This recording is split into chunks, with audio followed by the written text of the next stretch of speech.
Hey, what's going on, guys? Nando here with one more video, and we're talking about the LG G6, the final review for this phone. So if you're new to my channel, what I like to do is do a series of videos in regards to the device that I am reviewing. So more often than not, I do a battery review, I do some things that you should consider, and ultimately I finish off with a final review in which I discuss things that I like and dislike about that device or product. Now, in a previous video, I kind of encompassed battery life and things to consider in one. And for this video, I'm just going to kind of bring it all together and discuss, hey, look, there's things that I like, there's things that I dislike about the LG G6. Like always, no device is perfect, especially in the smartphone market. Now, I've used this LG G6 for close to about a month now. I'd say about 3 weeks. 3 weeks, 3.5 weeks. And I've used it in those 3.5 weeks all the time, consistently. I feel like I've got a good understanding, a good feel for what it does well and what it doesn't do well. And in this video, I'm going to talk about that. So if you haven't subscribed, do consider subscribing so that you can keep up with other reviews of other smart devices and products coming out, you know, the iPhone 8 and the Note 8 and things like that. But also because I'm going to be doing a big Android smartphone showdown, a big comparison between the LG G6, the HTC U11, the Galaxy S8, and the OnePlus 5. So consider subscribing, guys, for that video so you don't miss out. So first and foremost, the software experience when it comes to the LG G6. As you guys can see here in front of me, I've got a Google Now launcher. I absolutely hate the LG software experience. I think it's laggier than the Galaxy TouchWiz experience. I think that it completely takes away from what LG accomplishes hardware-wise. It's laggy, it's slow, it's dated, the icons are horrible. And you know, I'll say this, I've done plenty of research on the LG G6. I've owned other LG phones before, and that always seems to be something that people discuss, is the software experience of this phone, of the LG phones in general. And I just think that it's a shame. It's a shame because a phone that has this good of a hardware is just negatively impacted by the software experience. So definitely a big dislike is the software on the LG G6.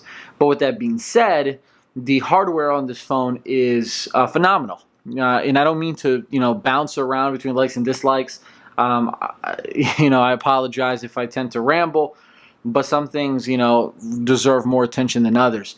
The hardware on this phone is fantastic. It feels great in hand. The quality, the build quality, the fact that it's water resistant, the fact that, you know, it just looks great. USB-C, it's got all your modern desires, you know, between specs and build quality. It's fantastic. No complaint whatsoever. And I have a case on right now, so everything you see dirty wise is the case, but the phone itself doesn't even hold fingerprints that much. It always has that cold feeling every morning that people like to talk about. The camera on this phone, the, you know, wide angle lens, the dual lens system that LG has implemented is very, very good, and really no complaints there. If you're someone who loves to take photographs, I'm sure you can nitpick much better than I can. And there's other reviewers out there that do a great job comparing phones in regards to, you know, pictures and video quality. From an average user, from an average consumer, from an average tech head, no complaints with the camera. Now, hardware-wise, one big complaint is the speaker. It's not a loudspeaker. It's only one speaker, and you usually have to crank the you know, the volume rocker pretty high up to get good sound quality. And I shouldn't say good sound quality, loud sound quality. You really got to crank it up to be able to hear things, or, you know, do the whole cup your hand situation when you're laying in bed or sitting down. So I don't like that. But other than that, the screen is really, really nice. The fact that, you know, they've reduced the bezels as much as they have. And honestly, my favorite thing about the hardware is that it just fits in your hand nicely.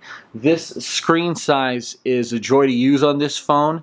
It really makes it apparent that Apple and their bezels are so dated, that Sony and their bezels are so dated, and that other phones out there, honestly, you know, phones like HTC U11 and OnePlus 5, you know, those are wide phones for the same screen size. But LG has done a great job in just making it compact, and it almost feels, honestly, like a compact phone. Now, another thing that is neither a like or a dislike is the battery life. In the previous video, I showed you guys some screenshots of battery life conditions on this phone. You can expect 3.5 to 4 hours at most. Sometimes you can eke out just a little bit more screen on time. Battery life on this phone is not that good. Honestly, for me, it's one of my more disappointing things. The only reason why I'm not going to clearly consider it a dislike is because other people out there are totally fine with 3 to 4 hours of screen on time, or carry, you know, chargers with them or plug it into the wall. Each one has, you know, their own preference. For me, I like a phone that I don't need to be dependent on an external battery pack or be plugged into the wall. When speaking about walls, it charges decently fast. It's not like a OnePlus fast. It's not a Huawei fast. It is USB-C. It does say fast charging, but it doesn't charge that fast. What else do I like and dislike about this phone? Let me finish off by saying this. Honestly, like I said, there's not a lot of things that you haven't seen or seen reviewed in more detail in other channels. But I want to focus on probably the biggest like right now about this phone, and that's price.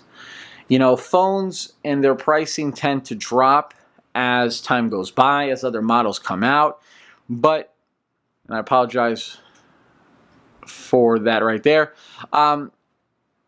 phones and phone pricing tends to change extremely drastically as time goes by, as other models come out. And the LG G6 has completely dropped in pricing faster than I've seen other flagships drop before it. I'm not sure why. I'm not sure why it hasn't held its pricing as much as, you know, Galaxy phones. I mean, I understand that Samsung's a more popular brand and Apple's a more popular brand, but for a phone that came out at $650, for you to be able to buy this phone used right now online for anywhere from like $350 to $450, or go into a carrier store and get it for super cheap on contract, that's both frightening and exciting. And I think that if you're looking for a smartphone right now and you don't have any allegiance or any loyalty towards any particular brand and you're trying to get the best deal possible, this LG G6 might just be the one for you. Because pricing wise, you know, it's hard to beat it. If you're getting this phone for $350 to $450, the fact that it has a great dual system camera, the build quality is phenomenal, the water resistance is great, the screen is fantastic, then you can put up with things like bad battery life, horrible software, and things like that. So that's my take on the LG G6, guys. If I missed something, let me know in the comment section below. I like to do these videos kind of winging it because that to me is the most real way of expressing how I like or dislike something.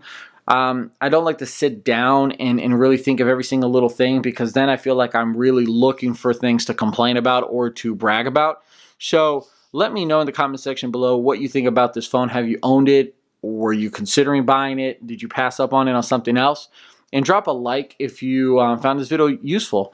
Other than that, like I said at the beginning of the video, consider subscribing because I've got a big old showdown coming up. I've got other reviews of the OnePlus 5 coming out.